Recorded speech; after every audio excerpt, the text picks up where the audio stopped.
Welcome to today's edition of the Rush 24/7 podcast. And here we are, ladies and gentlemen. We have arrived at the end of yet another busy broadcast week. And you are right where you not only need to be, you are right where you want to be. Rush Limbaugh program on Friday.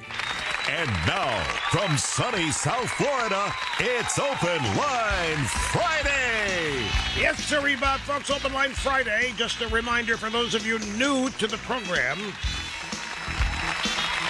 What differentiates Open Line Friday from the other days of the busy broadcast week is the other busy days of the busy broadcast week. We screen calls tightly. They have to be about something I'm interested in. Otherwise, we don't take the call. Because I don't want to sit here and be bored. Nobody wants that.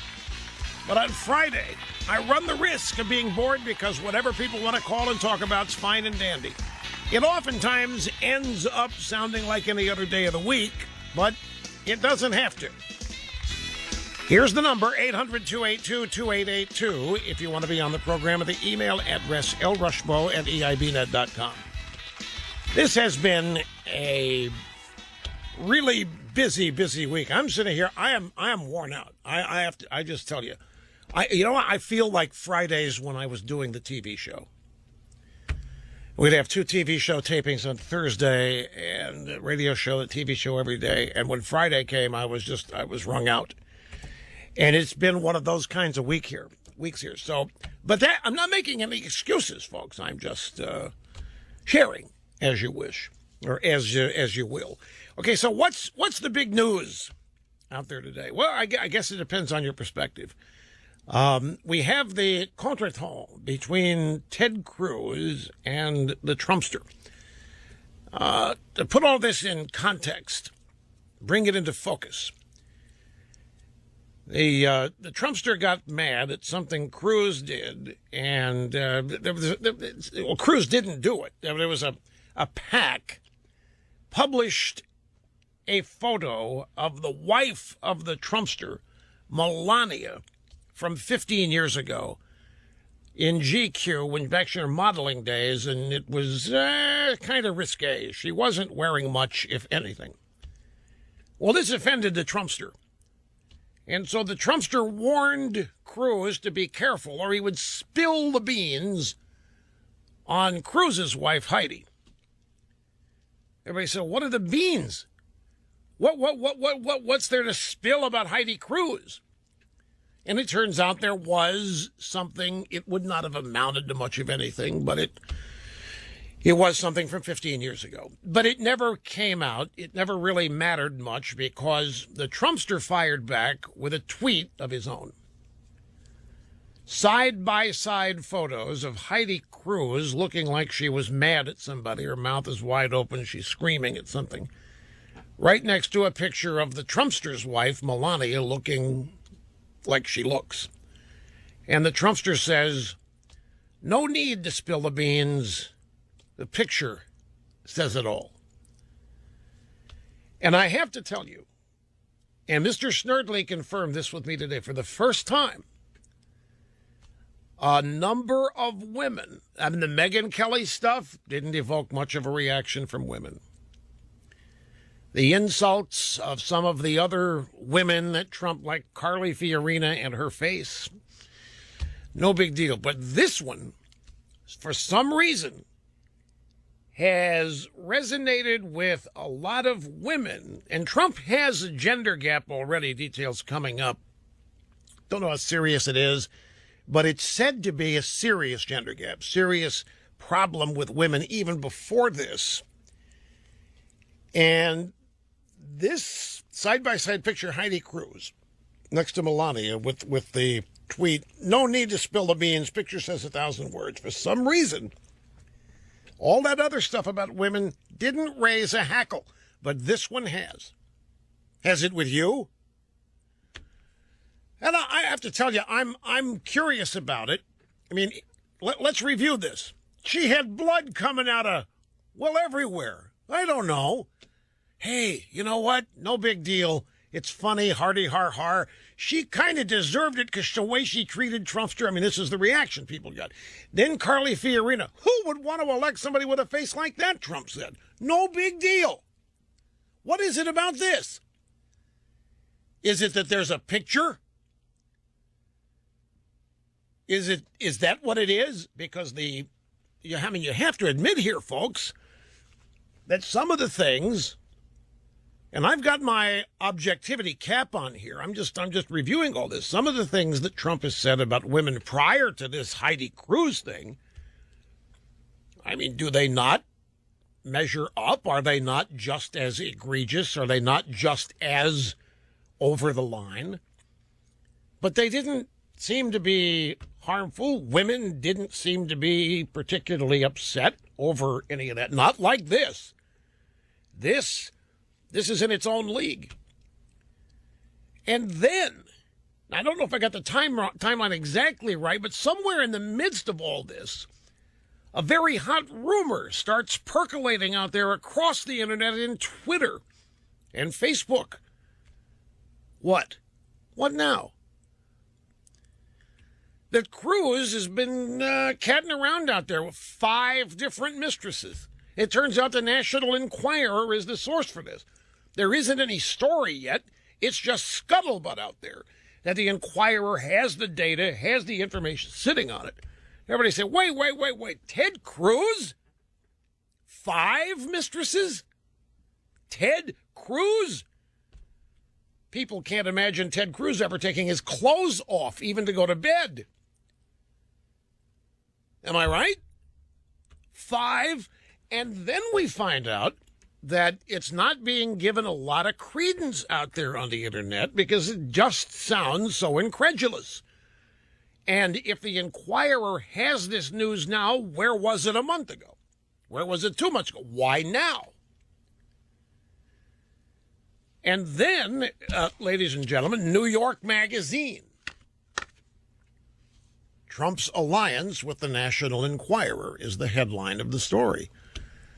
Oh, and now this is really getting good. It's an October 2015 article from last year. Just last October, last year. Trump and Enquirer CEO David Pecker. Is that not a great name for the guy that runs the National Enquirer, by the way? Trump and Enquirer CEO David Pecker. That's P-E-C-K-E-R. David Pecker. Have been friends for years. A source close to the Enquirer said, yeah, they're very close.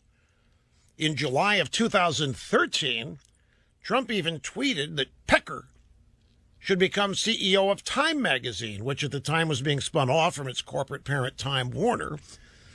Trump back then said he'd make it exciting. Pecker would make Time magazine exciting and would win awards. So of all the things that have happened in this campaign, of all the things that people thought they would never, ever see in a presidential campaign, of all the things people thought they'd never hear in a presidential campaign, a lot of them go by, ho-hum reaction. This thing comes along, the side-by-side picture of Heidi Cruz and Melania Trump. No need to spill the beans. Picture says it all, says it out, whatever, worth 1,000 words. And for the first time that I'm aware of, women. Now, by the way, let me acknowledge, I know that there are a lot of you ladies, women in the audience who are pro-Cruz, and this is not the first time that you have been offended by Trump. It's not the first time you've said so. We're talking about people who heretofore we know who have looked the other way or been unmoved, didn't seem to care, however you want to categorize it or describe. This one has seemed to create universal reaction of less than a favorable nature. So we don't know where this is headed. Of course, Cruz has, for the second time now, he has responded in defiant defense of his wife. Remember the first time we played the audio soundbite of him defending Heidi the first time, and we had a soundbite of Carol Costello on CNN laughing about it derisively. Gotta defend the little woman. And I'm sitting here thinking, well, she's a product of the modern feminist era. She's a liberal media member. What is so worthy of mocking a man defending his wife? Is that not even supposed to happen? Are women so equal? Are women so on their own that when they are offended, when they are impugned, when they are unfairly criticized, their husbands are not supposed to say anything? And if their husbands do, we want to laugh at it and make fun of it? It's another thing I need to have explained to me. You know, when is it okay to defend your wife? When is it not? When will liberals appreciate you defending your wife, and when will they make fun of you for doing it? And under what circumstances? And does it matter who you are when you defend your wife? But regardless, there she was, snickering at it, laughing at Cruz, mocking him for defending the little woman. She's a working woman. Heidi Cruz is exactly what the modern era of feminazis suggested all women should do. Heidi Cruz tried to do it all. Heidi Cruz believed you could do it all, and she set out to do it all, and she did. And she found out as she was doing it all that it was more than she wanted to do. But Heidi Cruz has accomplished a heck of a lot more than 95% of the women in the media reporting on her and making fun of her and mocking her.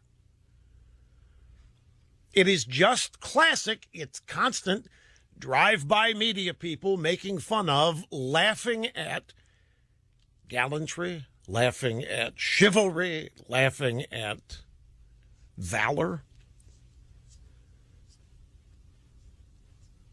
Then you have Bill and Hillary, with Bill doing what he was doing and Hillary blaming on a right-wing conspiracy and so forth. And there was no condemnation of what Bill Clinton did. There was no condemnation of the way Hillary reacted to any of it, and Hillary was responsible for it. Hillary was involved in all of the bimbo eruption stuff. But I know, they're liberals. They're Democrats. Therefore, they're protected. I get that. I just, look at this stuff that's happening. That so much of it is inexplicable to me, given how previous similar examples have barely gotten any kind of reaction whatsoever. On the political side, the Republican establishment is all of a sudden starting to feel its oats out there. Have you noticed this? I have a Politico story here, which basically Republican establishment to Trump, if no majority, no nomination. If you don't get 1237, bud, you're done. If you don't get 1237, you're out of here. That's what Politico and a story of supposed Republican establishment guys sending that message to Cruz. You have Scott Walker, an early presidential candidate from Wisconsin. He's the governor. And he has said that he thinks there's going to be an open Republican convention. And furthermore, he thinks a contested or open Republican convention would nominate someone not currently running. Any possibility he's thinking of himself here when he says this? Could well be. We also have a bunch of Republican establishment types who continue to express their frustration that Trump continues to triumph. One of them is quoted in one of these stories, I thought I'd be out by Labor Day. And then he didn't have it. I thought he'd be out by Thanksgiving. I thought Trump would be out by Halloween. I thought he'd be out by Thanksgiving. I thought Trump would be finished and done with by Christmas. I'm running out of holidays. So they're flexing their muscles on the establishment side here. They're feeling confident, and Trump's not going to get to 1237. Some things happen in Louisiana that end up Ted Cruz controlling Louisiana, getting some delegates there, despite the fact that Trump won. And I told you earlier this week, we had it in a New York Times story.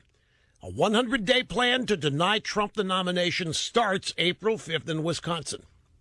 That's where the establishment plan to take all this away from Trump actually begins. And lo and behold, we've got polling data out of Wisconsin that shows Cruz is essentially tied with Trump there. And people weren't expecting that. So we've got a lot of things to fill in today. It's also Open Line Friday, which means your phone calls get added to the mix. And our president, Barack Hussein O., in what should surprise nobody, said that there actually is very little difference between communism and capitalism. Just choose what works, he said. It was a town hall event in Buenos Aires, Argentina. And he was talking to young Latin American leaders, the Young Latin American Leaders Initiative. And he said, there's not much difference in capitalism and communism. Just, pick whatever works. Pick one from column A, one from column B, mix them, combine them, do whatever works. That's what I do. No, that's not what Obama does. Obama blocks what works, folks. Obama gets in the way of what works and implements what doesn't work, such as Obamacare, by design. Anyway, that's a brief setting of the table. Hang in there. We'll be right back. The center of the radio universe. Rush on the EIB network.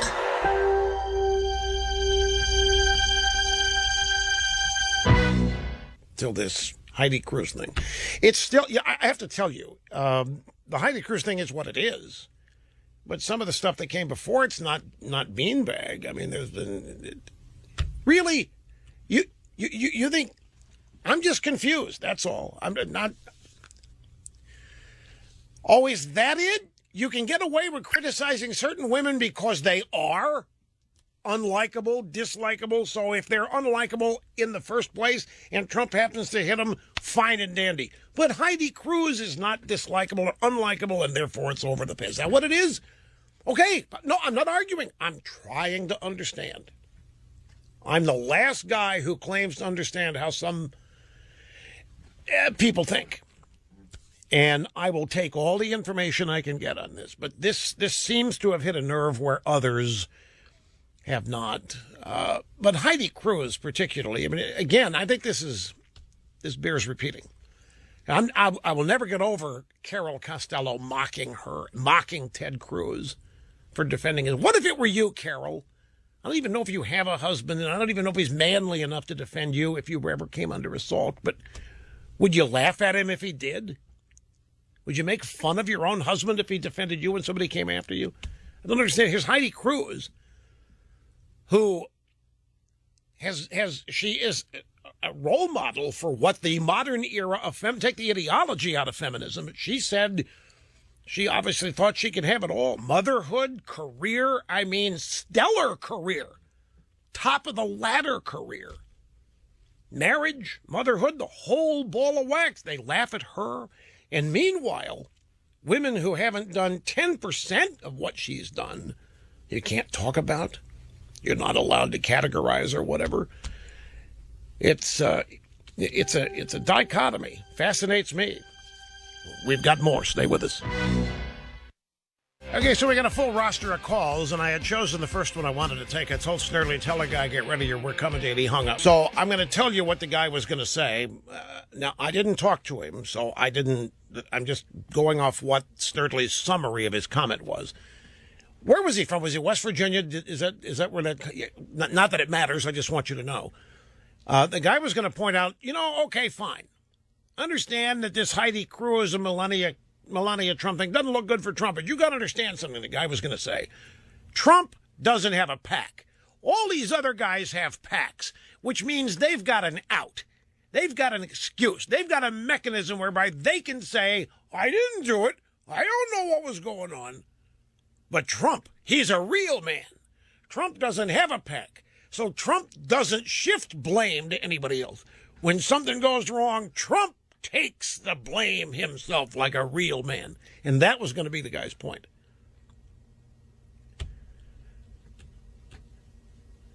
What, is this basically the same thing? Okay, we've got somebody who wants to make that point. I guess Las Vegas here. This is Wendy. Wendy, glad you called. You're up first, Open Line Friday. Welcome to the program. Hi, Rush. Rush. I'm so happy to talk to you, and keep doing what you're doing. You're Yes, the ma'am. most objective host out there. Thank you very much. I love it. Appreciate it. I have a bit of a problem with Mr. Cruz. You know, he didn't put out the ad in Utah that, you know, Liz Mayer and them of Melania. He was more than happy to take all the votes that it got him in Utah, and I never once heard him denounce, you know, or defend Mrs. Trump. But yet, you know, he reaps the benefits, but he doesn't take any of the blame, and he never has to. He can always afford to take the high road because he's got all his attack dogs out there doing the work for him. You got Glenn Beck 3 hours a day bashing Trump, and he's made hay out of Mrs. Trump's modeling career. His supporters, the same thing. It's been these photographs of Mrs. Trump have been out there. Okay, so let me see if I understand what you're saying. The Ted Cruz AIPAC for Ted Cruz puts up the photo of Melania Trump practically nude that offends Donald, causes him to react. Trump can then, or Cruz can then say, wait a minute, my PAC did that. I had nothing to do with that. We're not allowed by law to be in contact with the PAC. I had nothing to do with it. But your point is the PAC still did it, and Cruz gets to benefit from it. Yes. And with a built-in excuse to keep his reputation up, saying, I didn't do it. I had nothing to do with it. I would not have approved it had I known it was going to win it.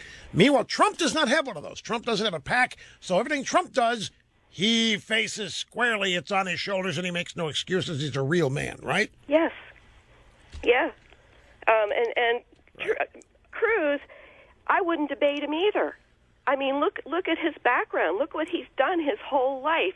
And I even had a body language expert confirm this for me because there was always something that I just didn't like about Cruz. And wait a minute. I tried to like him. No. You said you wouldn't debate Cruz either. No, I would not. What? Because he's so good at it. Yes, and it doesn't matter if everything he says is true or not. But I knit, right? I knit and I cook, and he could debate me on blueberry pie and put me away. Right. I'd be at such a disadvantage. Okay. So Trump is wise to avoid that confrontation because there's nobody better than Cruz at it. Yes.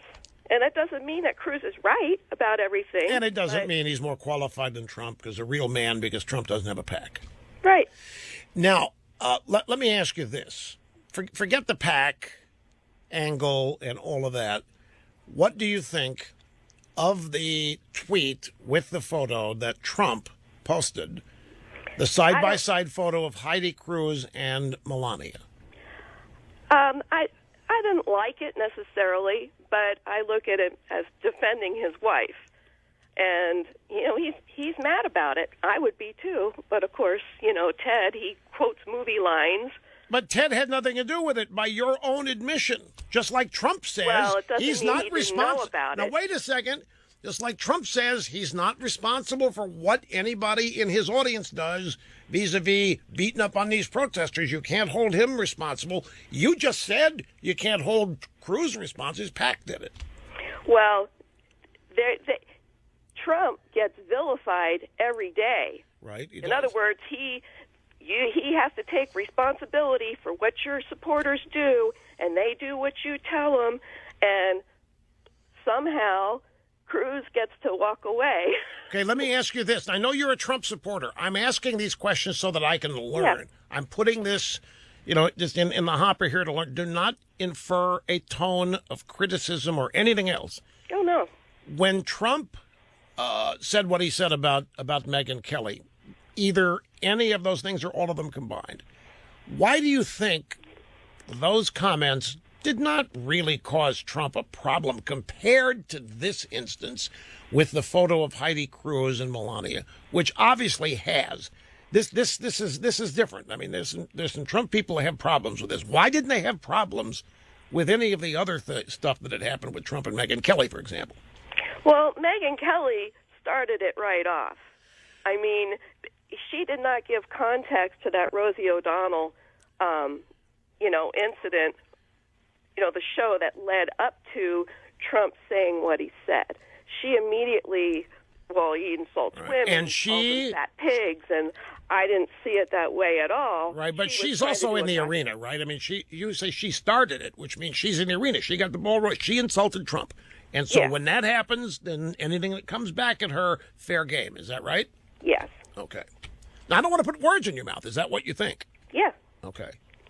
She was trying to do a gotcha, and it backfired. And so, too bad, too sad. Okay, does this worry you? You're a Trump supporter. You obviously have seen or are aware that some people are a little bothered by this one. Are you worried about it? Well, yeah, and it bothers me too on both sides. I don't like them either one of them going after the other's wife. But the Cruz supporters seem to be kind of morally superior, I guess, because this photograph of Melania Trump has been out for a long time, and I've had people sending it to me on Facebook. Oh, did you see this? Is this who you want to be our first lady? And this was months ago. So they have been using this.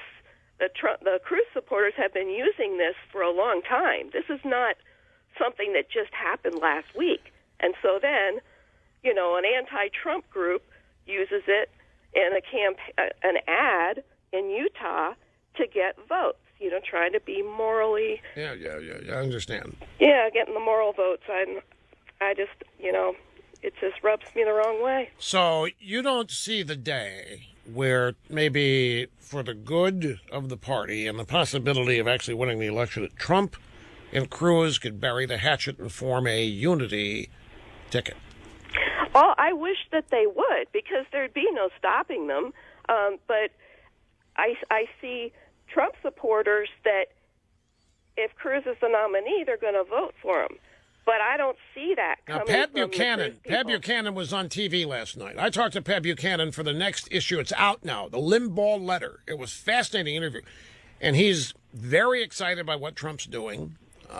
It mirrors much of what Buchanan was trying to do in 1992 and 1996. But Buchanan said that if Trump ends up with the majority delegates, but not enough, not 1237, if they take the nomination away from him, that Trump supporters are leaving. They will not vote. They'll take their ball and go home, and he wouldn't blame them. He said the party better be very careful here. And I heard this, and I said, Pat, this is what the party is prepared. I've got this story here, Politico. They're talking about how they're ready to vote for Hillary. These establishment types are ready to vote for Hillary rather than vote Trump. And if Trump is denied this nomination with a majority of delegates, with a plurality of delegates, if he's denied, and if Buchanan's right, and people like you say, screw it, and walk away, leave the party, don't vote, that guarantees Hillary. I'm telling you, there are some in the establishment that would love for that to happen. Because in their minds, that would save the party. I'm absolutely voting for the nominee. You are. If it's Cruz, you'd vote for the nominee. Oh, yeah, I would vote What if the nominee is Jeb? I'm just going to run to, what if the nominee is Scott Walker? What if they pull strings and get Paul Ryan the nomination? I was originally for Scott Walker. I was originally before he announced. Well, you are a regular listener here, then. Yes, I am. Yes, ma'am. I've been listening since 1989. Appreciate that. Really do. I wouldn't miss it. Wendy, I appreciate it. I really, really do. Have to go because I'm out of time, but I really appreciate your frankness here and answering Thank you, Rush. I love you. Have a great, same here. We'll be right back, folks. He makes it look easy, but it's not. Rush on the EIB network.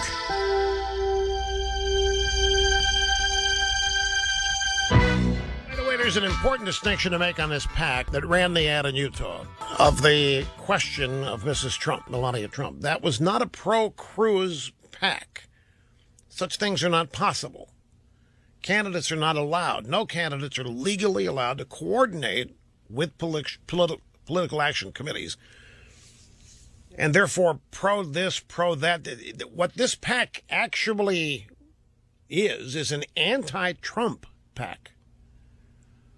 And this PAC will be running ads anti-Trump that might look like they are, depending on where they're run, could appear that they are advocating for Cruz. But this is an important distinction to make out there, that this PAC in Utah that ran the ad in Utah is an anti-Trump PAC.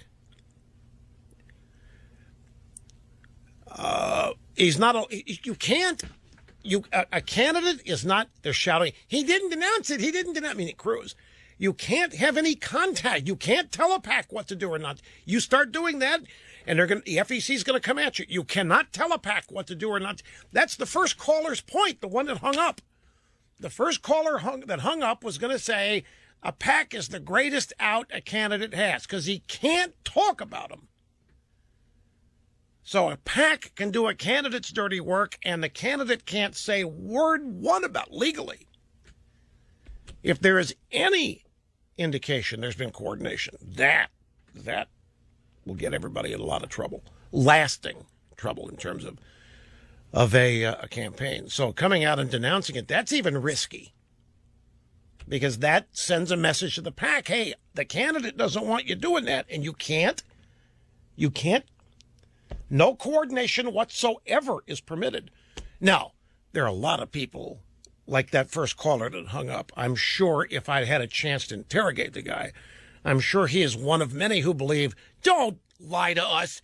Don't try to fool us. We know that candidates coordinate with the PACs all the time. You're trying to tell us that the Democrats don't coordinate with their PACs? Who are you kidding? I know a lot of people think that's all part of what the establishment is able to pull off. But it's not allowed. There's no perception.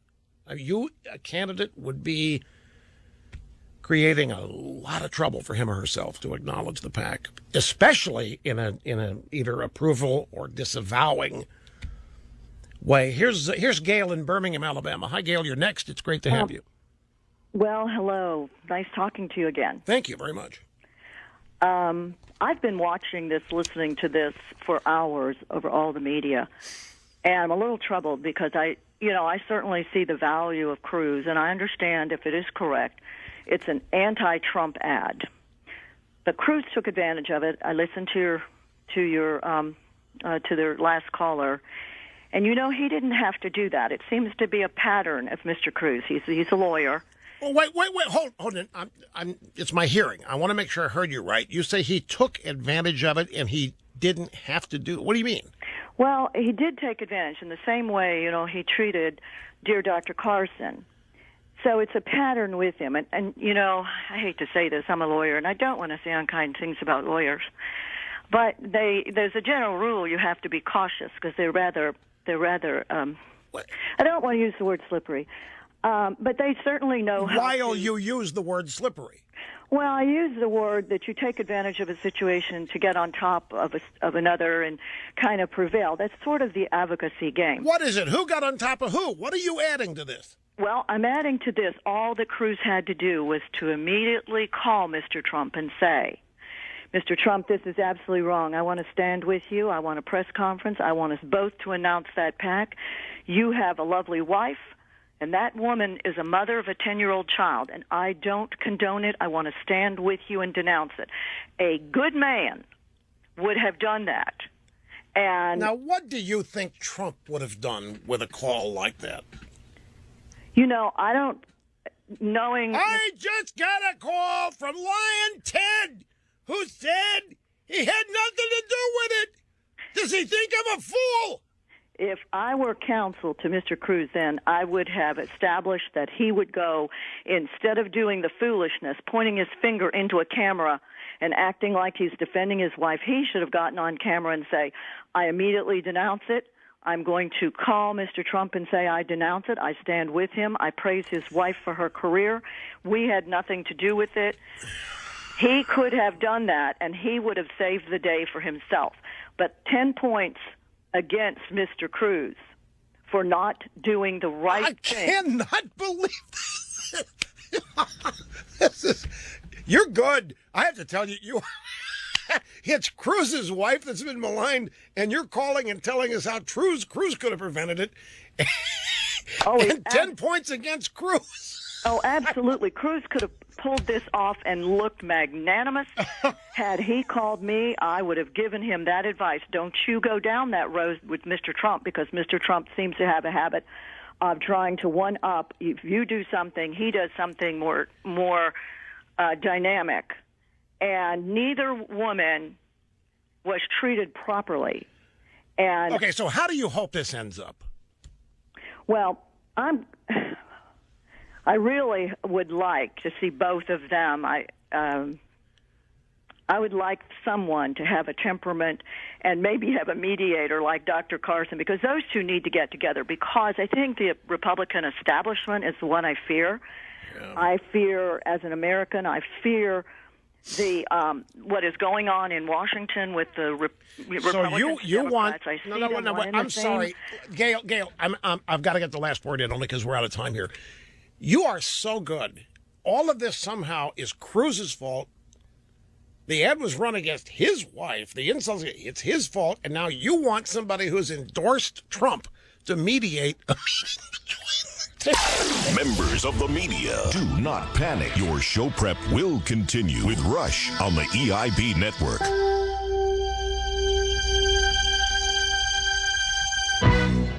What, me? Me mediate? As the titular head of the party, me mediate Trump and Cruz? Yeah, right. Okay. And now, from sunny South Florida, it's Open Line Friday. Yes, sir, Bob. Here we are back at it, wrapping up another extraordinary week of broadcast excellence. It's a sheer delight to have you with us each and every day. 800-282-2882 if you want to be on the program. It's Open Line Friday, so you can talk about anything. You can. Doesn't have to be the campaign, though it likely will be, but if you're interested in anything else, this is the day to have at it. 800-282-2882, the email address, lrushbo@eibnet.com. The Politico. And you'll have to, folks, I have been using my voice many more hours this week than I normally do, so I'm a little hoarse right now. And I don't know if you can tell or not, but in case you can, I apologize for it. I don't want it to be distracting. So the more you know in that regard, the least or the less distracting it'll be. Politico story, insiders to Trump, no majority, no nomination. Republicans say it's 1,237 delegates or bust for Donald Trump. Now, I have to tell you, before I get into the details of this story, if you are interested in history, that has always been the way it is. You, in the primaries, you hit the number or exceed it, and the nomination is yours. If you don't hit the number, it isn't. It has never been the case. I don't think it has. I can't recall. The rules have never been changed to say that a plurality, if you get close enough, you've got to hit the number or exceed it. It's always been the case. And the powers that be in the Republican establishment are insisting it's going to be that way this time. A majority of Republican insiders say that Donald Trump should not get the nomination if he falls short of winning a majority of delegates, even if he amasses more than any of his opponents. And, of course, you would expect them to say that. That's according to the Political Caucus. You know what the Political Caucus is? It's a bunch of establishment types. It's a panel of strategists, activists, and operatives in 7 key swing states.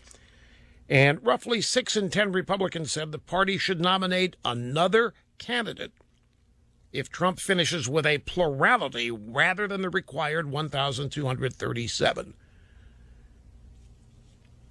That's some polling data. That's not the Political Caucus here. 6 in 10, well, maybe it is.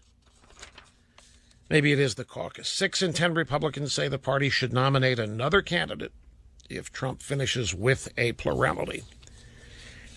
Wait just a second. Why should... no, hold it a minute. That's not right. That's essentially saying Trump's disqualified from whatever they do if he doesn't get to 1237. Well, that's what it is. They may not want it to sound that way. How else would you interpret this? 6 in 10 Republicans said the party should nominate another candidate if Trump finishes with a plurality rather than the 1,237. Well, okay, let's play this out. Relevant Right. And also, we've not only become irrelevant, but different things happen in different... Cruz and Trump are immediately disqualified from whatever the party does because neither of them got to 1237? Is that how they're going to plan to work this?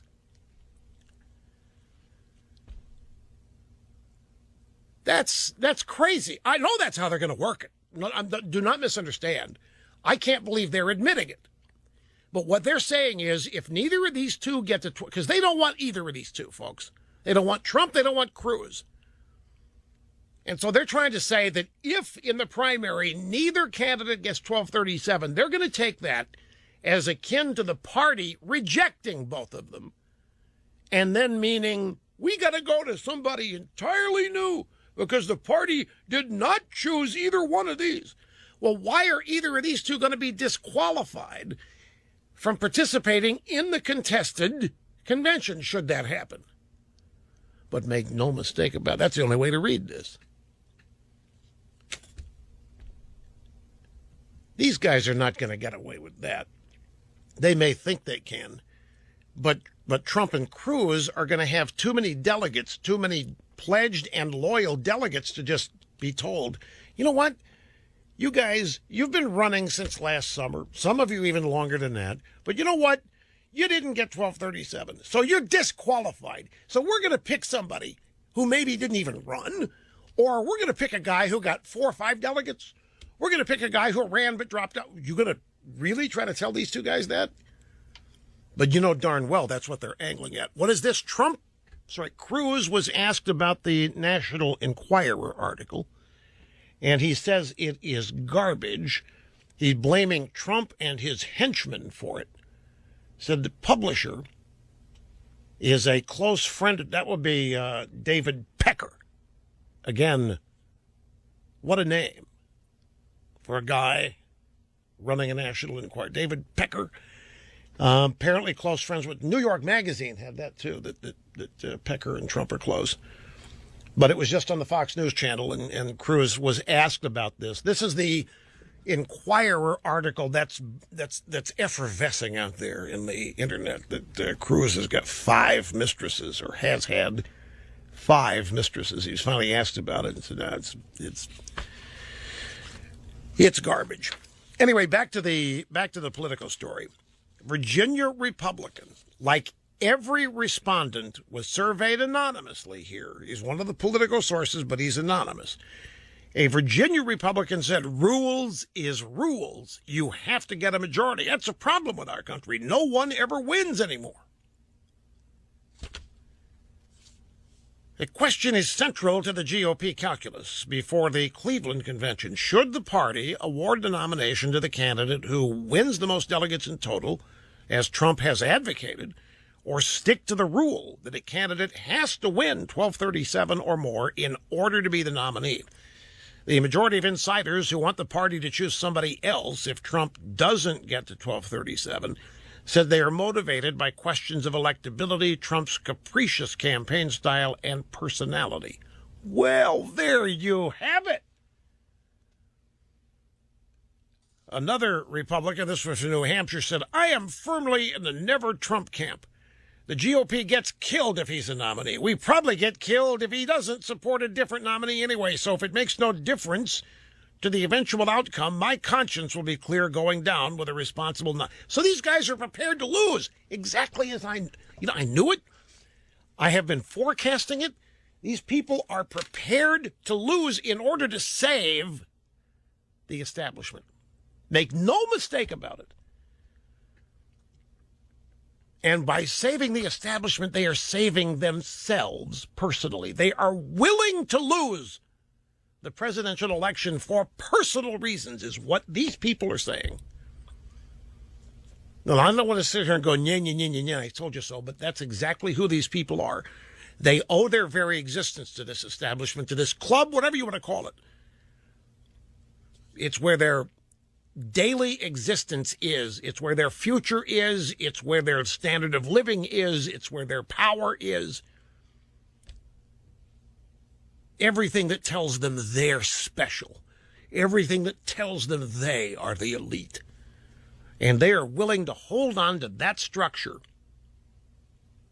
even if it means losing the White. Listen to this guy. Hey, look, if we're going to lose this election anyway, I want to lose with a clear conscience, meaning I want to lose with somebody I could support rather than lose with somebody I don't.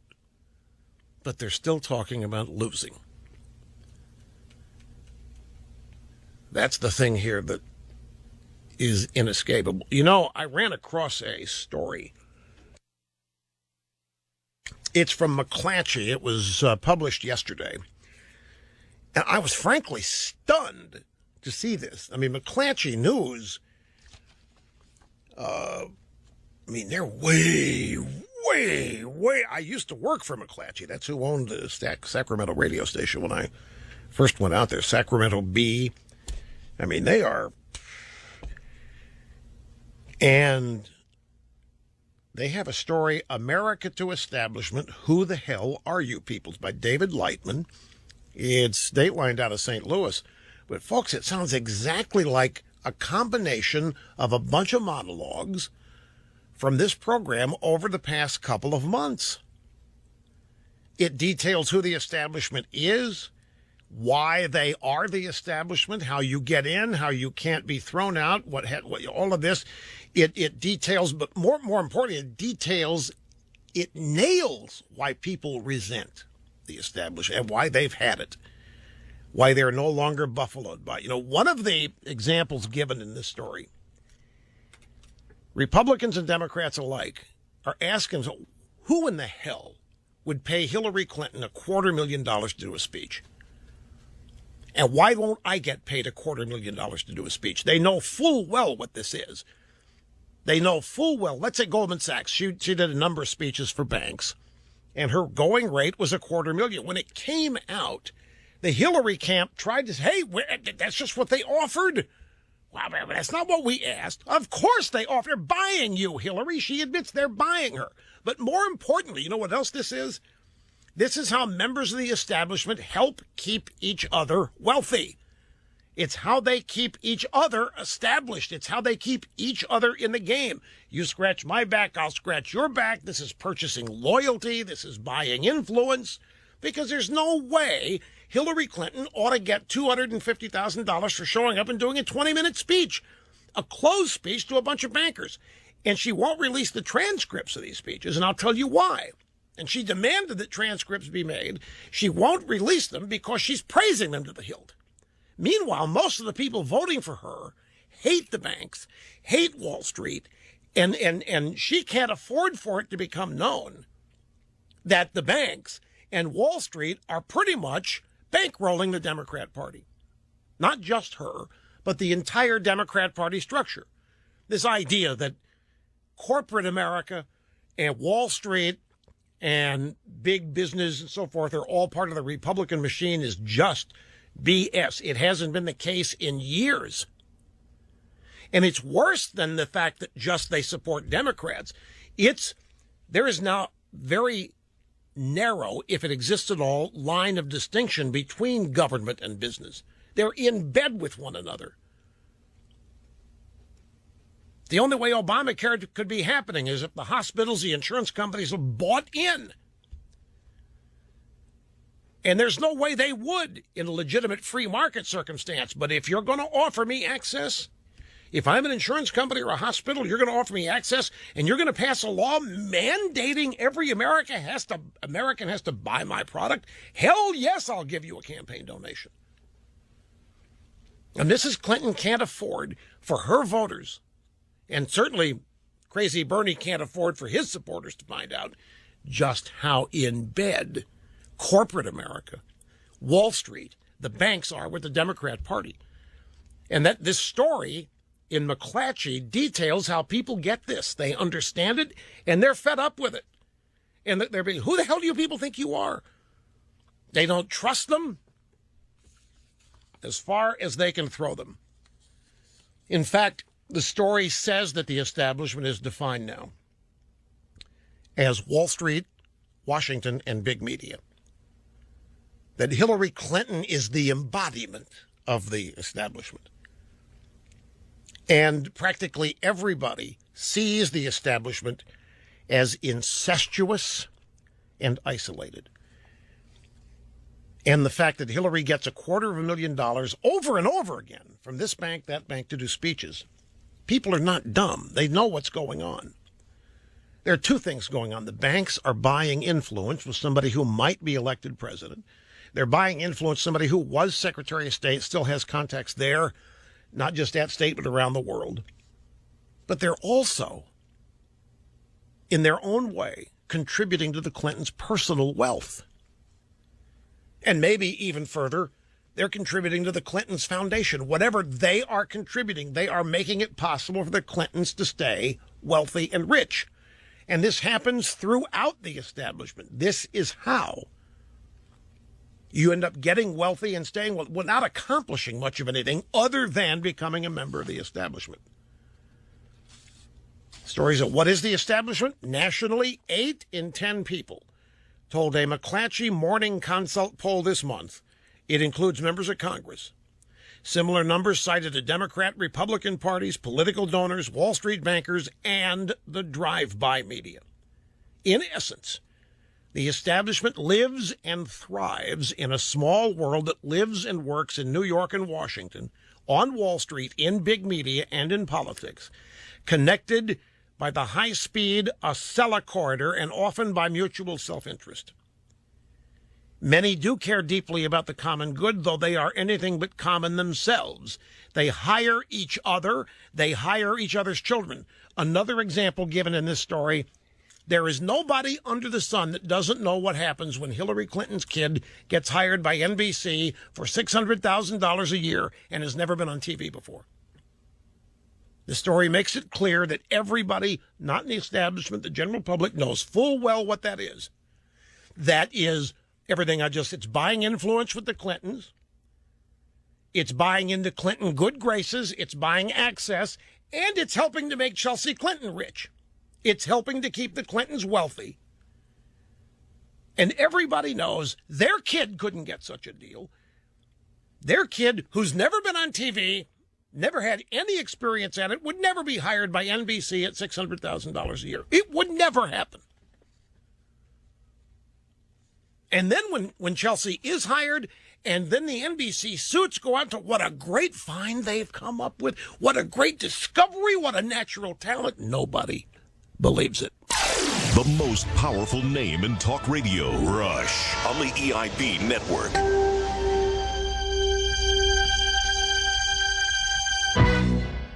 Okay, back to the phones. This is Vinny. This is the Vinny in Long Island. Vinny, great to have you back with us, my man. How are you? Maharashi, this is the real Vinny. Always a pleasure to speak with you. Yeah, same here. Same here. Glad you made it through today. Thank you. I think what's different, one of the things that's different about what's happening with this dust-up between Cruz and Trump and their wives is, Megyn Kelly was a willing combatant. Carly Fiorina was a candidate. And Ted Cruz's wife is just the wife of a candidate who's really made no news up until now. And it's really quite surreal what's happening. I mean, to me, if I could just extrapolate, Trump is really an empty suit in regards to politics. And while I agree with what you've been saying now for months, that people are not in the mood to elect an establishment candidate, I really don't think they're fully committed either to a person who boils down to little more than a carnival barker. Well, now, why do you say that? Because are you using polling numbers to conclude that, or just your gut? In regards to Trump, yeah. I think what I'm going to say next will sum it up. I think the longer this goes on, people can be talked out of Trump, and I think you may be seeing some of that now. I mean, he did cross a line here with going after Cruz's wife. I thought that last caller was just laughable, the woman lawyer. Mm-hmm. How this is all Cruz's fault. I thought she sounded quite ridiculous. She may have thought she was good, but I thought she was ridiculous. Trump University graduate. Yeah, okay. And I just think that as time goes on, people can be talked out of Trump. And now that the stage is a lot larger for people to hear what Cruz has to say. By the way, I meant that she sounded like she is part of Trump campaign. I didn't mean it as a put down at Trump University. Look, Vinny, hang on. I got a break here, and we'll continue this right after this finishes here, so don't go anywhere.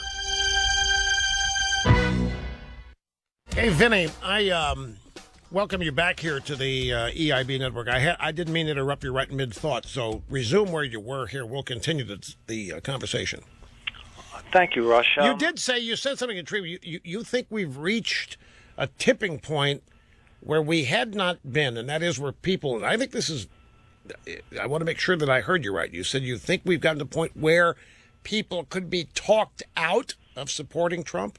Well, yeah, I think... Because that's never, that's the glue that Trump has. Nobody has been able to separate him.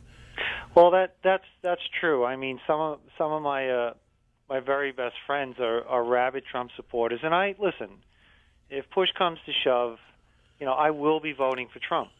I will be, because the thought of Hillary is just repulsive, or Bernie. Right. But having said that, I believe now that the stage is a little less crowded.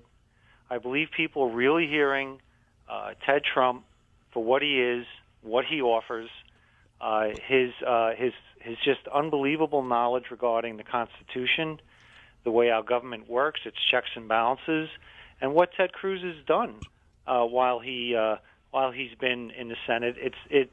I thought you nailed it a few months ago when you said Ted Cruz's only real sin here is he's been elected. And so henceforth he's part of the establishment. He's not part of the establishment. He's never been part of the establishment since day one. And I resent anyone that says he's part of the establishment. Ted Cruz has always stood up and fought for the things that conservatism is. And I think now that people can hear who and what Ted Cruz is without 11 other candidates on the stage vying for time, I think Trump, this is what I meant when I said I believe people might be able to be talked out of Trump. Maybe not his super hardcore supporters, but there's a lot of people, I think, that are going to turn, especially in light of... Well, you just said something I want to react to, because this is an observation I made months ago now, when this was all just percolating, and people couldn't, for the life of them, understand the Trump phenomenon. And particularly hardcore, solid, really decent conservatives couldn't understand it, because over here you have Cruz, who you just said epitomizes it, and over here is Trump. And the pro-Cruz people kept saying, but don't you people realize Trump's not a conservative? He's not a conservative, a phony conservative. I had people say something like that to me personally, can't tell you the number of people. And my reaction was, what you're not understanding is that conservatism is not the defining factor of this primary. You wish it was, I wish it was, but the fact that people supporting Trump don't care about ideology, it's so far and above and beyond. This is why, in fact, I detected that so many people who have established identities as conservative fundraisers, conservative thinkers, conservative media people, conservative this or that, fundraisers and like were threatened because Trump isn't that. He's gaining energetic, enthusiastic support without being ideological. That's when people started calling it populism or what have you. And I think it's still largely that way. I think most of Trump supporters, in fact, I'll tell you, I had a conversation, I cannot tell you who it was off the record, but this was somebody who heads up a giant conservative organization who is willing to roll the dice on Trump because he rattled off the various areas that Trump is articulating conservative theory and policy. He admitted to me that Trump doesn't know conservatism versus liberal. He doesn't look at life that way, not like committed conservatives do. Trump doesn't. But this guy did not want to close the book on Trump. They wanted to give him every opportunity. I found it fascinating, actually, because this was the kind of person who I thought would be scared to death of Trump succeeding because of what it might mean to the quote-unquote conservative movement. Well, look, all I could say to that is, to me, and to a lot of conservatives, Trump is the consolation prize. Ted Cruz is the prize. But if we don't get that prize, then Donald Trump is the consolation prize. And I'll take it. But I just think when Trump puts his foot in his mouth, as he's wont to do, and as he's done it this week, I think more people are swayed from him. I do watch the polls, as you do, and I have noticed what's gone on in Wisconsin. Okay, and I see in California he's not that far from Donald Trump. And you just don't know. Well, let me give you the latest one. This is from Fox News. I just printed it out. It's actually from the Red Alert Politics website. It's Fox News poll.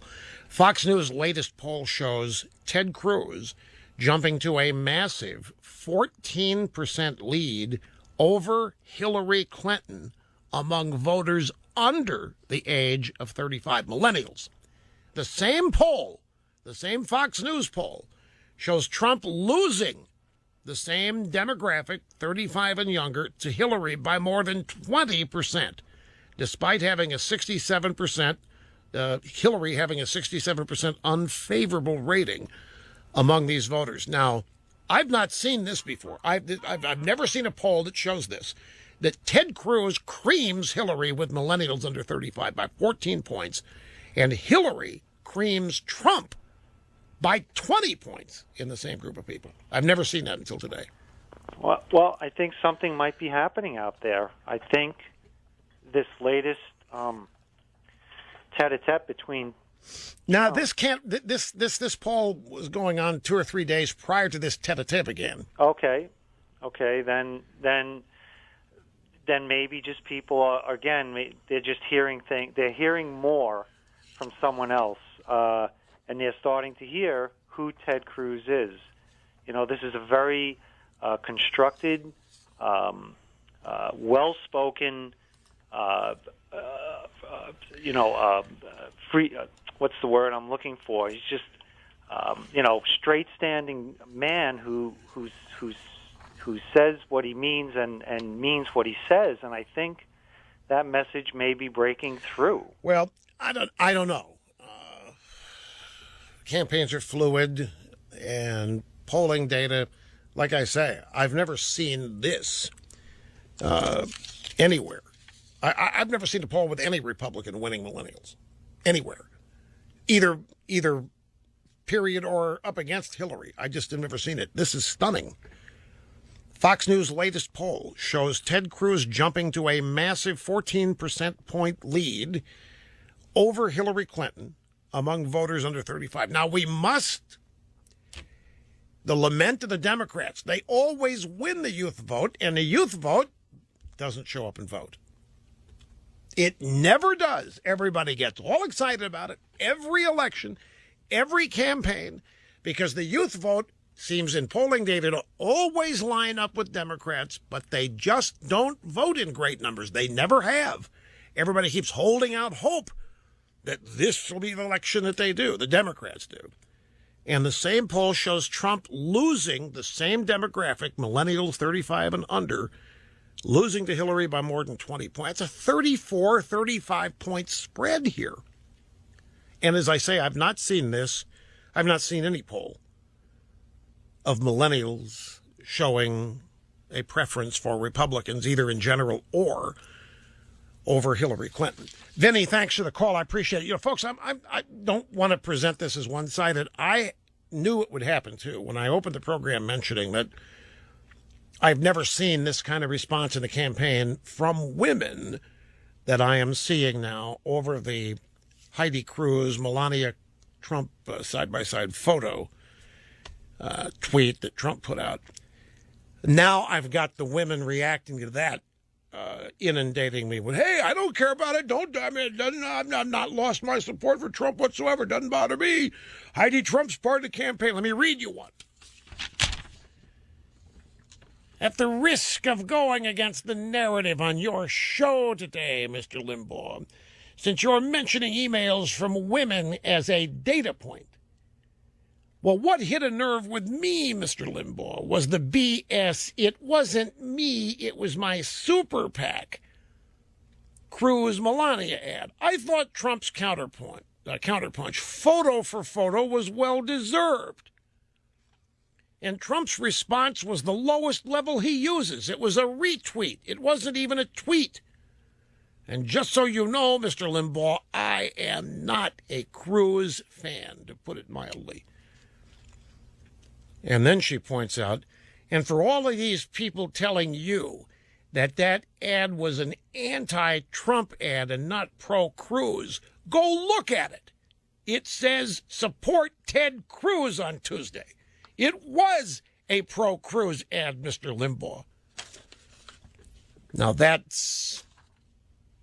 it contains the data that is consistent with some of the emails I'm getting from women who do not want to be thought of as abandoning Trump. So hearing it from all sides here, back with more after this.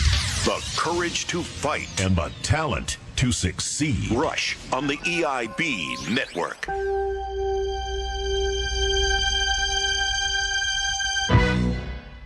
This afternoon in Oshkosh, Wisconsin, Senator Ted Cruz spoke with reporters about this National Enquirer story. It's not a story yet, is it?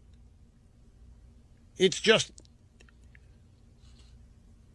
it has published. Oh, okay. I thought it was just something rumored to be working on if the Enquirer had this information. Well, whatever. Cruz spoke with reporters about National Enquirer story that claims Cruz had affairs with 5 mistresses. This is what he said. Let me be clear. This National Enquirer story is garbage. It is complete and utter lies. It is a tabloid smear, and it is a smear that has come from Donald Trump and his henchmen. There you have it.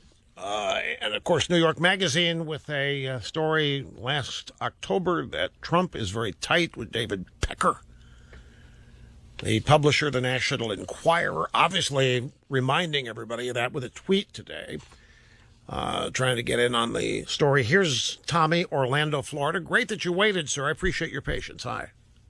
Hi, how are you today, Rush? I'm fine and dandy. I'm glad to hear from you. Good. I spoke with you about 2 years ago. I am a registered Democrat, so I could not vote in the Florida primary because it's a closed primary, but I'm one of 3 current registered Democrats that will be crossing over to vote for Trump in the general. Mainly the 3 main issues, succinctly, that I'd like to mention are basically... Now, wait. You're one of 3 current registered Democrats in the state you think that'll vote for Trump? I have 2 other friends that are going to be voting for Trump, yes. So there's 3 of us okay. But you're not saying you're the only 3 in the state. No, okay, not at all. All right. Not at all. I just wanted to make sure that you didn't know something we don't know. No. And I'm also friends. I have several Republican friends as well. And, everybody's trying to label Trump as he's not a conservative. He's this, he's that. I think he comes across, some people have described him as a blue-collar billionaire, and I think that's a very, very astute adjective to use whenever you describe him, or a populist or a nationalist. I mean, a lot of his ideas are not necessarily conservative, per se, but I've got one of my friends who's been a Democrat for 35 years, and he's even more worked up about Trump than I am. He actually said he would go to Canada and open the door for some of the people we both know here in Orlando and let them go to Canada to get out of the country if Trump gets elected, the liberals that we both know here in Florida. Yeah, but they never do. So it's an empty threat. It's an empty promise. They never leave. They never move. So I take all those promises with a grain of salt. Correct. But he, I asked them what they think about Ted Cruz, and Cruz doesn't have the crossover appeal to any of my friends who are Democrat or Libertarian that Trump does. So I just wanted to make that point. You think Trump is your reference to Trump as a blue collar? What do you say, billionaire? Blue collar, and so you like that, huh? You think that's a good characterization? Well, he talked about he has some friends out there. He said he knew some Republicans. He's a Democrat, so he's a well-rounded guy. Well, I know some trial lawyers, too. A trial here. I mean, these people are as dyed-in-the-wool liberal Democrat as you can get. The trial lawyer, the plaintiffs guys, the plaintiff bar, these people, they have sold everything to the Democrat Party. They are all in on the Democrat. They raise money, they donate, they whatever, because it's the Democrats that are constantly opposing tort reform. You can't find a trial lawyer who's a Republican. And if you do, they won't admit it around other lawyers. It is that universal. And I know some of these people. I've met them playing in charity golf tournaments. I've ended up as the celebrity in their foursome. And, you know, it's always interesting when that happens because they show up predisposed to thinking I'm this bad thing, that bad. They end up thinking I'm the greatest guy in the world, and why can't everybody know this side of you? These guys end up being very open with me. And I just got a note from one of them last week that he is abandoning the Democrat Party. And he's become a supporter for Trump because it has taken Trump to open his eyes to what the Republican Party is. Trump's a Republican. This guy loves Trump. Just loves Trump, thinks Trump is one of the greatest guys. So Trump being a Republican, this guy was forced to go beyond whatever he thinks in cliched terms the Republican Party is.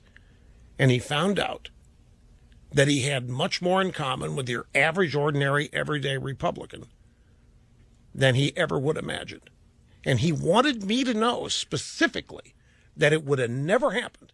He would have never not only admitted it, he would never have abandoned the Democrat Party in a presidential campaign had it not been for Trump. He gave me details. I don't have a lot of time to go into details. Details don't matter. I've known that Trump is attracting crossovers in these open primaries. I think I might have been one of the first to allude to the phenomenon and point out that it's exactly what the Republican Party claims they have to be doing. I mean, why support amnesty? You want Hispanic voters, you want minorities, here's Trump and they don't want any part of it. I've always been fascinated. How does he squeeze all this stuff in just 3 hours a day? Rush on the EIB network.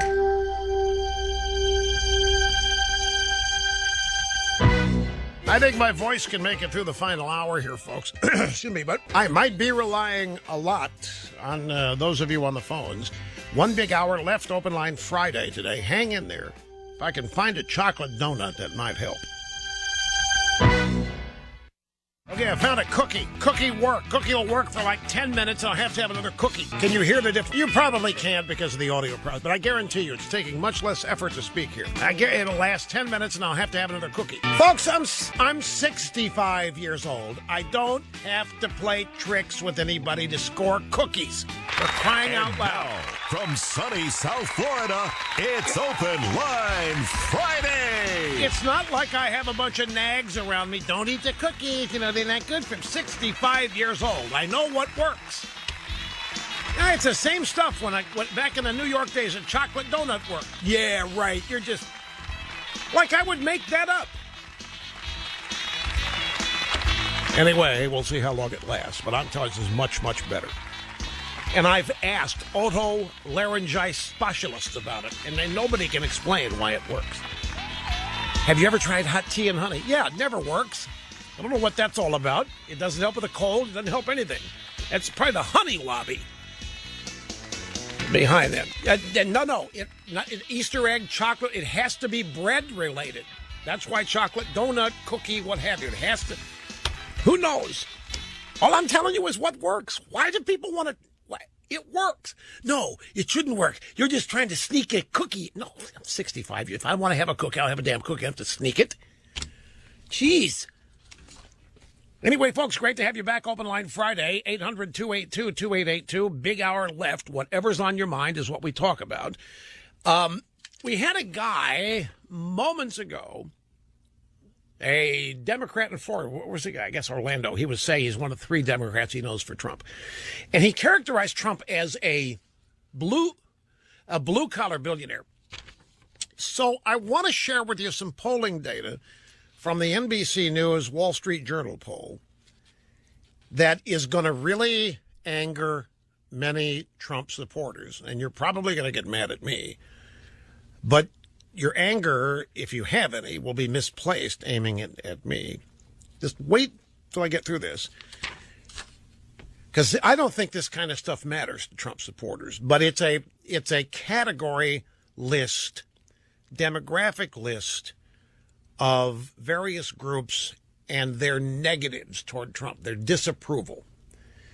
And when you go through this, you wonder how in the world Trump is winning the Republican primary. Now, he's winning it with 37%, so you could say 63% are not for Trump. But then that 63% is not coalescing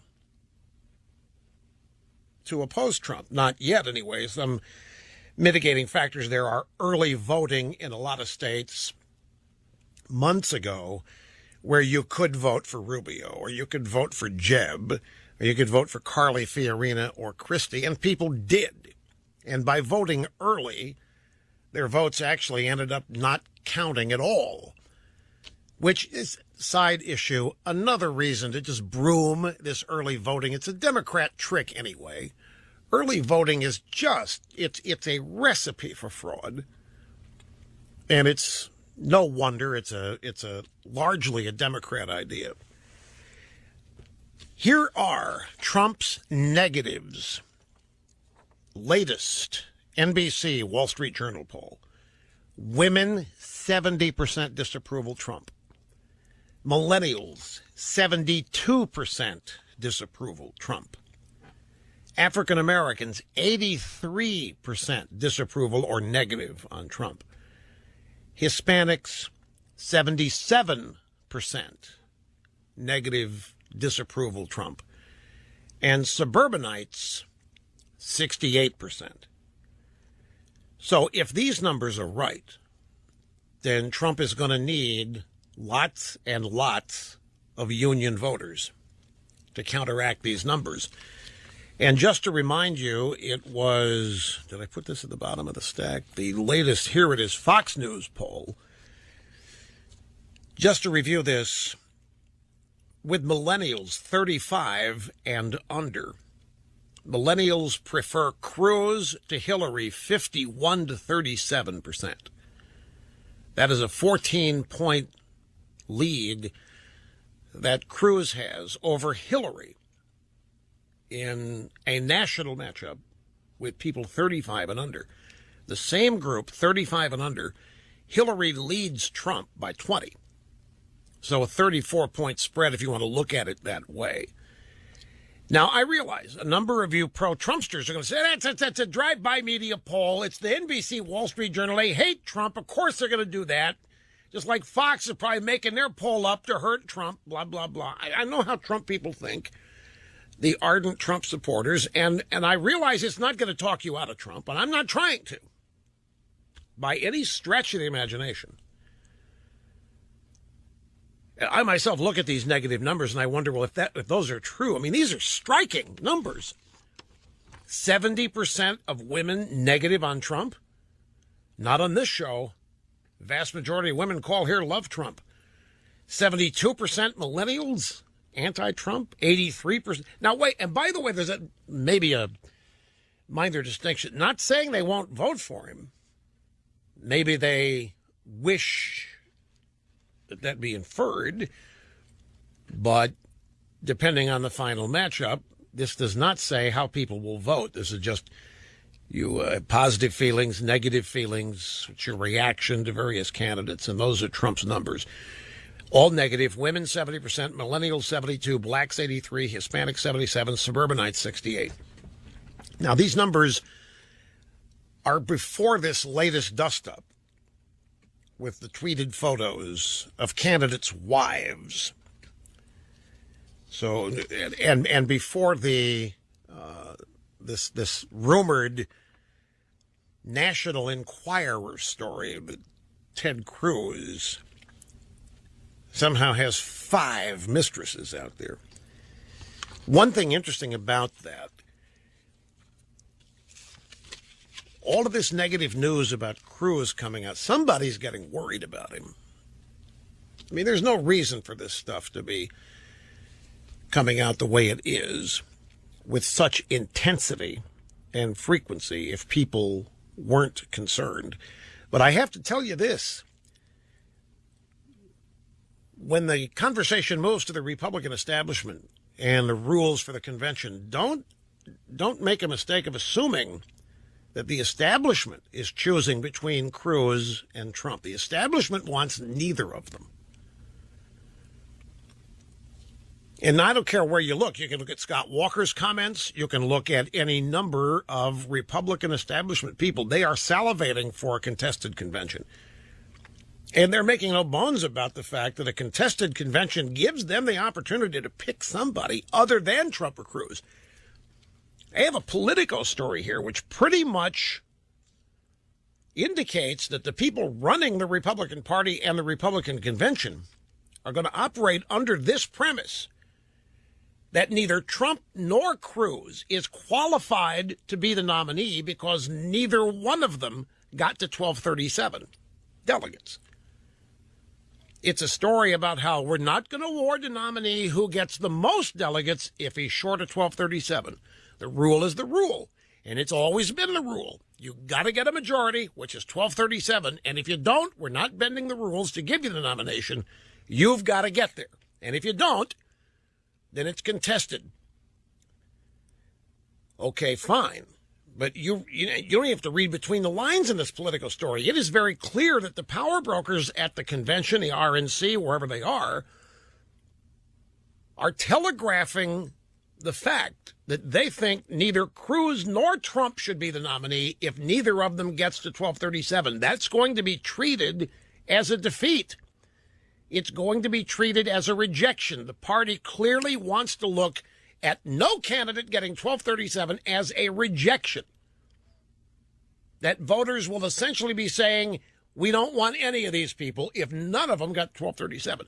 The party is going to then take it from there and act on the assumption that I've just stated and then nominate their own guy, whoever it is. Take your pick. Jeb, Paul Ryan, any number of people throw their hat in there. Kasich, which is what he's angling for in all of this.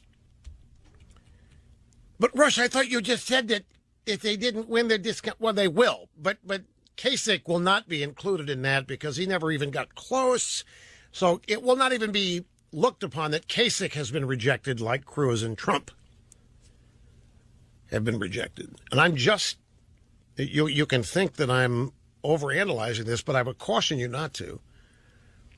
You know as well as I do that the power brokers in the Republican Party don't like Trump or Cruz.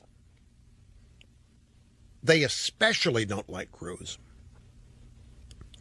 They are much more open to Trump. But if they had their way, it won't be either of them. And they will happily lose the election. They're on record as saying that. In any number of stories, some of them by name, some of them speaking anonymously, but they're making it abundantly clear that they're perfectly happy losing the election while maintaining the existing party structure. If losing the election and maintaining the current party structure, i.e. establishment, if that's what it takes to hold on to the structure, then losing the election is fine with them. And that's the problem with these people from the beginning of the day to the end. They don't care about winning. It's not their priority. Their own personal preferences, their desires, are what matter to them. And that's been the problem all along. In other news items, Chris Steyerwalt at Fox News. Cruz looks to reset the race with a Wisconsin win. Ted Cruz is out today, Steyerwalt writes, with a trio of new ads. in Wisconsin ahead of the April 5th primary. Now, while Cruz is trying to marshal forces to win Wisconsin, if he did, it would be big. Don't forget the New York Times story from earlier this week, where the Republican establishment is also planning a 100-day strategy to deny Donald Trump the nomination. And it starts with the Wisconsin primary on April 5th. So there are two things going on here simultaneously. Cruz trying to put together a winning plan and strategy for Wisconsin April 5th, and the establishment trying to deny Trump. And not just in Wisconsin, but whatever they can do for the next 100 days. But do not forget, these people don't want Cruz either. This is important to remember because Ted Cruz cannot get to 1237 without winning 80% of the remaining delegates. Not impossible, but very unlikely. Trump has to win, what did I see, 53% of the remaining delegates. Maybe 55. That's much more likely. That's why the establishment is aiming at Trump. But I want to make it very clear to everybody, for those of you on the Trump side, or on the Cruz side, I'm sorry, when you see the establishment gearing up to deny Trump, keep in mind, they're trying to deny Cruz too. In point of fact, they already think Cruz has been eliminated as a problem because he can't get to 1237. And 1237 is the number. And if nobody gets there, don't forget, they are disqualified as far as the establishment powers running the convention think. Now, Cruz is running 3 ads in Wisconsin, being backed by $350,000 ad buy, according to his campaign. They're all positive in tone.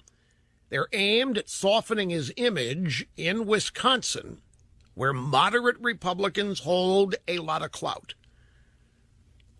Steyerwalt writes here, the kinder tone of the Cruz closing argument likely has something to do with Kasich, who has campaigned in Wisconsin, but lags way behind Trump and Cruz. But even a distant third-place finish for Kasich might be enough to deliver the delegates and the momentum to Trump. Another thing for you cruisers to keep in mind, Kasich is in as a spoiler, and his primary target is Cruz. Make no mistake. Quick time out. We'll get back to your phone calls when we get back. The Limbaugh letter has raised and enlightened a generation of high-information voters. It's pure substance with humor. We take on the left in print. Subscribe now and get 1 extra issue and 2 bonus reports free. That's the Limbaugh letter at rushlimbaugh.com. You're listening to the EIB Network.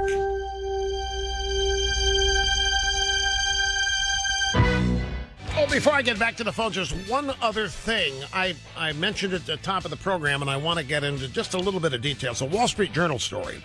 Headline, Ted Cruz gains in Louisiana after loss there to Donald Trump. Donald Trump beat Cruz earlier this month in Louisiana's Republican primary by 3.6 percentage points, but Cruz may wind up with as many as 10 more delegates than Trump in Louisiana.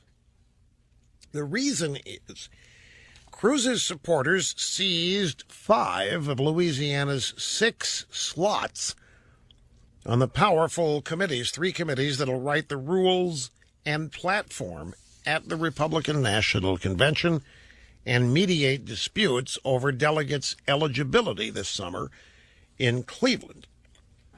So 5 out of 6 slots on 3 committees that Cruz somehow ended up with because of the primary nets him 10 more delegates than Trump, plus additional power over delegate allocation in certain circumstances at the convention, all because of this revised look at Louisiana. So the news today is problematic. I mean, it's somewhat controversial for Cruz.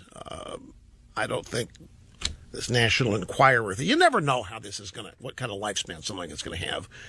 Are you sure there's a story Or is it just an internet rumor that they're working on it? If there's... Oh, you've seen it? You've seen this? All right. Is it on their website? I don't know. I just... See, here's the Inquirer, they did break the John Edwards scandal. And they got somebody else's sex scandal. Yeah, but that's long ago. I mean, something Reese Jesse Jackson's love child. Everybody knew that. But John Edwards, when nobody else wanted to go there, nobody else wanted to touch it, they did have that right in every detail. There's one other, but then they've also been way wrong. They had a story that Obama had 12 mistresses. It's only 4. Just kidding. They had a story that Obama had 12 mistresses, and there's no backup for that whatsoever. They've shot wide and missed a number of times too. I don't know how much traction something like it's going to get. We'll see. Time will tell. Robin in Toledo, you're next. I'm glad you waited. Great to have you on Open Line Friday. Hello. Hi, Rush. Mega Dittos from the John Kasich Stronghold of Toledo, Ohio. I'm so happy to speak with you. Thank you. Thank you. From the John Kasich Stronghold. We love those. Yes. I wanted to discuss what you had mentioned in your earlier segment about why women are so mad about the Melania Trump, Heidi Cruz thing that Trump had tweeted out. Mm-hmm. And coming to you as someone who doesn't participate in woman groupthink and as someone who has not necessarily been offended by anything Trump has done up to this point, I wanted to explain what I think is going on with this. Okay. And what I think is going on with this is relatability, in one word. Melania Trump took those pictures with the intended reason of having a worldwide audience. She sent those out to a magazine. The whole world was intended on seeing those pictures. So there shouldn't be such an outrage that the world is now seeing these pictures and having opinions about it. They weren't private photos. This was something with the intent for the world to see. The Heidi Cruz picture, there is not one woman in America that hasn't had a bad picture taken of them and thinks, oh, gosh, I hope no one sees that. That looks terrible. And people can relate to that. You know, women see them like, oh, I would hate if somebody did that to me and just sent out my worst photo for the whole world to see and make fun of. And I think when Trump was... You know, that actually, Robin, I got to say, that is an excellent point. In fact, I don't know too many women who do love photos of themselves, period. Exactly. And to have the worst photo of you possibly sent all over the world and made fun of. And, you know, Trump's minions on Twitter, they are just some vile. And you know what? And like I said, I don't mind it because I understand what they're doing. I understand the manosphere mindset that Trump is operating in, and it's okay. But for a lot of people of the softer side, that is not okay. Okay, well, that's a good distinction. That makes sense to me. But I have another question when we get back. Rush Limbaugh. That's right, a man, a legend, a way of life. Okay, ladies and gentlemen, the rapper and rock and roll crooner, R&B crooner Kanye West has said that he's going to run for president in 2020. Now, as you know, Kanye West is married to Kim Kardashian. And we presume that in 2020 he will still be married to Kim Kardashian. So the question is, what happens, and it's predictable, this will happen. Photos of Kim Kardashian's naked derriere or scantily clad derriere will no doubt appear. Maybe even as Kanye campaign posters, you know, with a question. What will the reaction there be? Will people be outraged that opponents of Kanye West might post such pictures of his wife? Might the reaction be exactly what we just heard? What do you mean? How she got not just those, she got sex tape? Sex tape is what put her on the map. Or was that Paris Hilton? Or was it both of them? Well, whatever. Kanye knows them both. She has one. Right. Thank you for that knowledge, Brian. Glad. All right, so she has sex tape and all that. The argument can't be that it's intrusive because she has put that stuff out there. Her on her own. And that's the point the last caller made. Look, Melania Trump was a model. She wanted to get noticed. She posed for photos. The idea was for these photos to be seen. Right. I know it's 15 years ago, but nevertheless, at the time she did it, that's what it was for. And this was a woman trying to explain why this is different from all the other Trump comments about other women, Megyn Kelly to Carly Fiorina, to take your pick. And her point was that Heidi Cruz has never, ever, at any point in her life, sought such notice. She has never posed for photos that were intended for public consumption, and that most women can relate. Most women don't like pictures of themselves, and every woman has seen a bad picture of herself and no way wants anybody else to see it. And that's why this is different. And I thought that makes some sense. I've got some sound bites I want to get to here. I've hyped them, and we'll get back to your phone calls very soon. You have to hear this. This is Mrs. Clinton. She's in Los Angeles yesterday at USC. A roundtable discussion on terrorism and homeland security. Audio soundbite number 10 here. This is Hillary and her plan to defeat ISIS. We cannot give in to panic and fear. It's not in keeping with our values. It's not effective in protecting us. And it plays into the hands of terrorists. We want nothing more than to intimidate and terrorize people, turn against each other, which leads to radicalizing more people and creating even greater problems for us. I'm encouraged. I am hopeful that this kind of conversation will find a broader audience. We like to say in my campaign that love trumps hate. Oh, for crying out loud. So she can beat ISIS with love. You know, they have to have focus group this phrase, this constant reference to our values. I mean, it's every other sentence out of Obama's mouth. And we must maintain our values. That's not who we are. Torture or whatever it is. It must, because they just overuse this. It's got to be something their focus grouping has shown them to be beneficial. And it burns me up because these are the people that are single-handedly redefining and destroying our values. And I don't even think that's arguable. The values these people are coming up with that now somehow define America are absolutely destructive. Okay, we have talked in the past about this TV show that runs on Showtime called The Circus. It's produced by Mark McKinnon, who also heads up a group called No Labels. It's basically a bunch of liberal Republicans who don't like conservatives, but they don't want to be Democrats. They're Republicans, so they think if they call themselves nothing, no labels, that they can elevate themselves above everybody else. Like a lot of moderates and independents think that they can be perceived as a cut above, open-minded, not racist or bigoted, by not being defined by a label. And McKinnon was the media guy behind the George W. Bush campaigns 2000-2004. So there's this show that they're producing on Showtime called The Circus.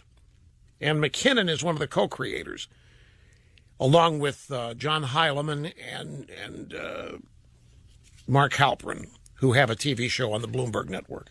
And they have leaked. They've given a sneak peek of an upcoming episode. And it has to do with what happened in Brussels. It was last night on Megyn Kelly's show. Sandra Smith was filling in. And Trump was the focus of this episode of the show. And various politicians and their reactions to what happened in Brussels was the subject. And Heilemann is interviewing Trump in this sneak peek from the upcoming episode. And Heilemann says, Trump, when did you learn about what happened in Brussels? I received a call in the morning, and then I turned on the television. So what happened? Said, here we go. Here we go. You got the call from your friend this morning. You already were scheduled to do a bunch of morning show interviews by phone. Did you consult anybody about what to say? Did you talk to him now? No, I don't have to consult. I say it from my heart and my brain. Right. It's not just heart. It's heart and brain. And that's what I do. I say what I think is appropriate. Now, their point here is that Trump's reaction was the best of anybody out there, and it was instinctive with Trump. He didn't call any consultants. He didn't call any advisors. He didn't test various things to say with public reaction. He just improvised it based on his own instincts, and as he says here, his heart and his brain. McKenna says that Hillary's response was much different.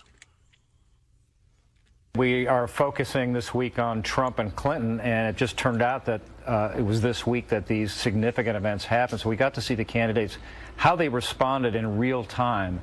It couldn't have been more different, both in style and in substance. The Clinton campaign, it was like a 3 a.m. phone call, and they called Brooklyn. They got the comms team on the line, got the foreign policy advisors, and of course, a lot of these pieces are in place, but they had a very sort of methodical response with a lot of input. Donald Trump was just complete, spontaneous, and intuitive response. And the point here is that they were dazzled by that. These guys come from a world where everything is scripted, everything's planned, everything is rehearsed, everything's on a prompter, particularly something as momentous as this. You don't go out and just wing it. Nothing off the cuff. It's too risky. It's terrorism. We still don't know the extent of it at the time people are going out and speaking. So Hillary did what everybody thinks should be done. She got hold of her team. They ran various ideas back and forth. They tested things out. They scripted a response, and Hillary sounded as though it was scripted. And Trump just heard what had happened, digested it, went out and reacted to it. They think his response was much stronger, much more focused, and they were dazzled by the fact. I find this fascinating, just as a personal assessment or a personal aside. These people in politics, and I actually people in public life in many ways, are just incapable of spontaneity. They're scared to death of it. They don't understand it. They're scared to death of improvisation. Everything has to be scripted. Everything has to be written, not from a proactive standpoint, but from a defensive standpoint. You make sure that you write down what you're going to say, and you do not deviate from the script because you don't want to say anything that could hurt you. You go very close to the vest, very, very tightly held. You take no risks. You don't put yourself out there at all. And they don't know how to react to a guy like Trump. They've never seen it. It doesn't compute. They don't have anybody who knows how to do it. When in fact they do. They just don't trust it. Everybody has instinctive reactions to this stuff. Most people don't have the guts to go with their instincts because most people are so self-conscious. Many people don't trust themselves. They need the feedback of others to find out what they think or to get affirmation that what they think is right. And Trump doesn't. He's confident. He has a reaction to things. He goes out there and says it, such as, you know what? If we'd been doing a little bit more torture, this might not have happened. They would never approve a candidate saying that. These guys, Halperin, Heilemann, McKinnon, would never. That would never get on any candidate's teleprompter. And I don't know. Here we are in the highest levels of American politics. And they are dazzled by somebody who's just real. They're dazzled by somebody who can just speak off the cuff, stay focused, say what he wants to say. They're not accustomed to this kind of thing at all, which just, when you stop and think these people represent the pinnacle, they represent the best, and the best in their world can't do it without coaching, without advisors, without rehearsals, without a bunch of people signing off on what's going to be said. It amazes me, just on a personal level. Back after this. The Rush Limbaugh radio program will continue. Rush Limbaugh annoying the left, coast to coast. On the EIB network.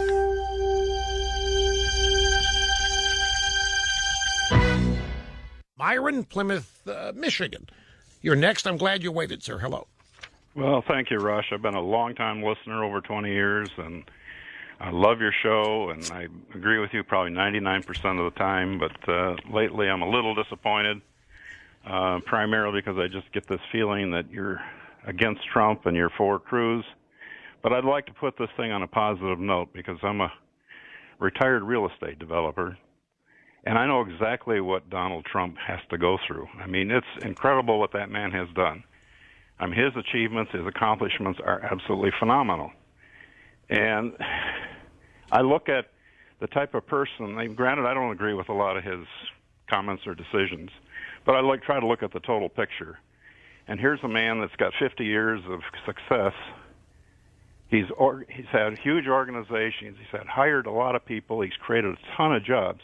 He's the only one that I feel could straighten out the behemoth in Washington, getting the right people in there, cleaning house. And I think that's as you have been talking about the establishment, they're definitely afraid that he's going to clean house and try to put us back on order. And they're scared to death of that. Yes. No question about it. And I agree with you. I agree with you on most everything. My big problem with Cruz is he's another lawyer. And if you look at the history of this country, over half of the presidents have been lawyers. And that's starting with Woodrow Wilson, who started the progressive movement, and then FDR, who extended the yeah, let's not talk about the number of them that came out of Harvard either. And Ivy League people. Right, exactly. And so I just feel we need to look at the positives that Trump has done. Everybody's jumping on the negatives, the pimple on the elephant, and not looking at the total picture. And granted, I don't necessarily like all the things he says, but at the same token, he's got a I know where you're coming from. And by the way, Trump's got his supporters. Nobody's talking Trump supporters out of it. We haven't reached the point. I disagree with Vinny. I don't think that can happen anyway. But look, Myron, I'm out of time. I'm really, really up against it. But we will be back in just a second. In times like these, we need him more than ever. Rush on the EIB network.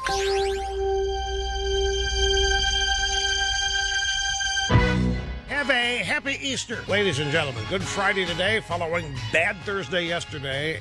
We will be back on Monday, revved and ready to go. Whatever happens between now and then, this is the place to find out not only what happened, but what to think about it, too. We'll see you then.